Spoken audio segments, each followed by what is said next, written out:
आध्यात्मिक पथ की कहानी सुनने वाले सभी श्रोतागणों को जय श्री राधे, जय श्री कृष्णा। श्री हरि हाथरस के एक भक्त श्री जगन्नाथ जी के जालन, जिसको प्रथम नारद जी और फिर स्वयं शंकर भगवान ने स्वप्न देकर उड़िया बाबा को अपना ही स्वरूप बताया था। इन्हीं भक्त को उड़िया बाबा ने श्री कृष्ण रूप में दर्शन दिए थे।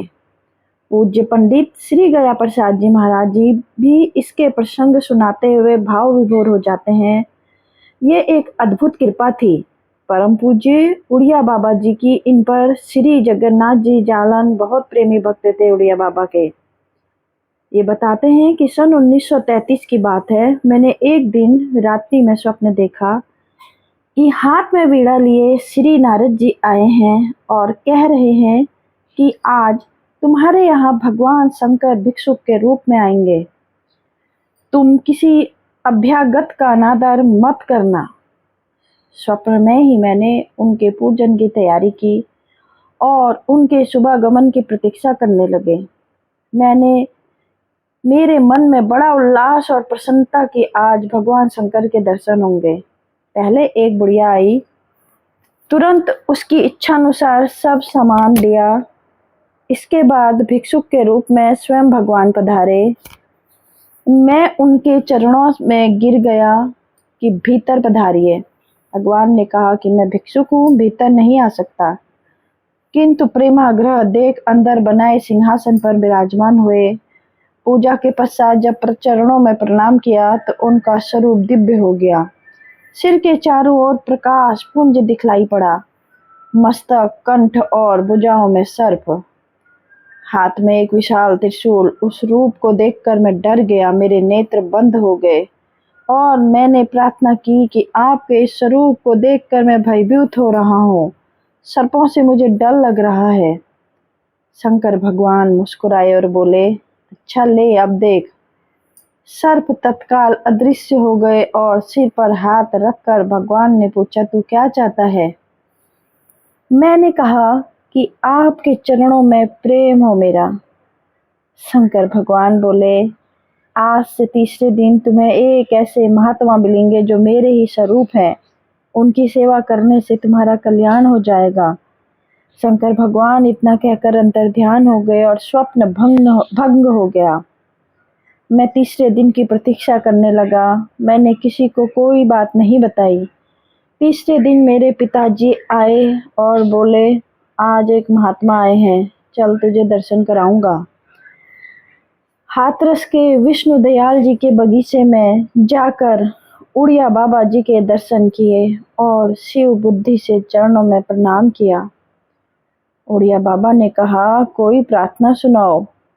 मैंने शरणागत पाल कृपालु प्रभु, हमको एक आस तुम्हारी है।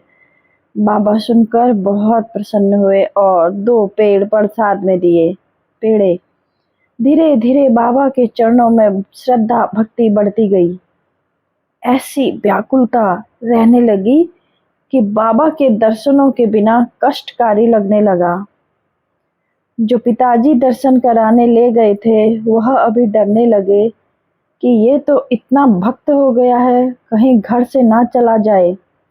बाबा लोगों के चक्कर में बाबा जी वहाँ ठहरे हुए थे तो पिताजी जाने से रोकते थे, पिटाई भी करते थे, किंतु भाग भाग कर उनके चरणों में पहुंच जाते थे।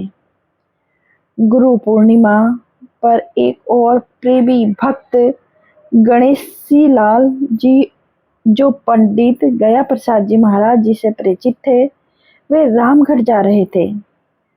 बाबा के पूजन के लिए मैं भी जाना चाहता था, किंतु पिताजी ने उल्टा बात कर लटका दिया और खूब मार लगाई और कहते हैं कि तू क्यों जाता है साधुओं के पास, तू भी साधु हो जाएगा। उसी रात उड़िया बाबा जी ने दर्शन दिया और बोले, तू डरना मत, मैं तो सदैव तेरे साथ हूँ, कल चले आना। मैं दूसरे दिन ही मौका पाकर रामगढ़ पहुँच गया और रोने लगा। बाबा ने इतना प्यार दिया कि ऐसा तो जीवन में कभी नहीं मिला था। मेरा सब दुख दूर हो गया। मैंने बाबा जी से प्रार्थना की कि मुझे शंकर जी का मंत्र बता दीजिए। उड़िया बाबा जी बोले, शंकर जी की कृपा तो तेरे ऊपर है ही, अब तू भगवान कृष्ण की उपासना किया कर। उड़िया बाबा जी ने साथ ही ऐसे रहस्य की बातें बताई जो भागवत के जिसे एक भक्त ने कभी प्रकट नहीं किया हो। एक बार भरी बाबा के बात पर विशाल उत्सव था तो मन में ऐसी भावना उठी कि महाराज जी तो सर्वसमर्थ हैं। वे मुझे कृष्ण रूप में दर्शन दे सकते हैं। ये सोचकर मैंने उनसे प्रार्थना की कि आप मुझे कृष्ण रूप में दर्शन दीजिए। बाबा जी बोले, तू बड़ा मूर्ख है। भजन कर, भजन करने से ही भगवान का दर्शन होता है। लेकिन इन भक्त का तो भगवदाव था उड़िया बाबा जी में। अपने निश्चय पर अटल होकर इन्होंने प्रतिज्ञा कर ली कि जब तक कृष्ण रूप में दर्शन नहीं देंगे मैं अन्न जल ग्रहण नहीं करूंगा। और महाराज जी का स्वभाव था कि कोई किसी कारण से भोजन नहीं करता था तो वो बहुत ज़्यादा व्याकुल हो जाते थे और किसी न किसी प्रकार उसे भोजन कराते थे। दूसरे दिन उड़िया बाबा जी ने श्री हनुमान प्रसाद पोद्दार जी से कहा, भैया ये भी मारवाड़ी बालक है, तुम इसे समझा दो, ये ऐसा हठ छोड़ दे। पोद्दार जी समझाने लगे, महात्माओं ने ऐसा हठ नहीं करना चाहिए। ये तो तुम्हारी निष्ठा पर निर्भर है। भजन करो, भजन से ही दर्शन हो सकता है। पर इन बातों से श्री जगन्नाथ जी जलान को संतोष नहीं हुआ। उन्होंने श्री पोद्दार महाराज जी से कहा, भाई जी, बाबा जी से मेरा आंतरिक भाव संबंध है।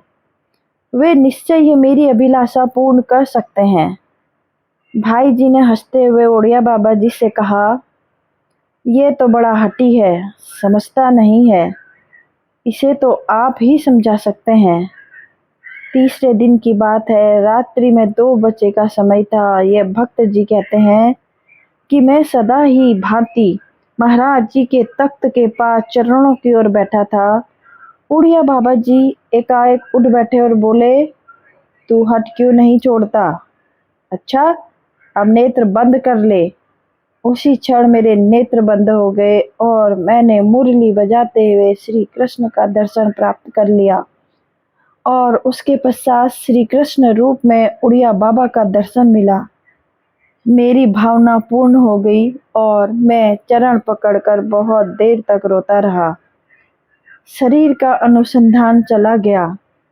महाराज जी ने उठाया और फिर मुझे प्रसाद दिया।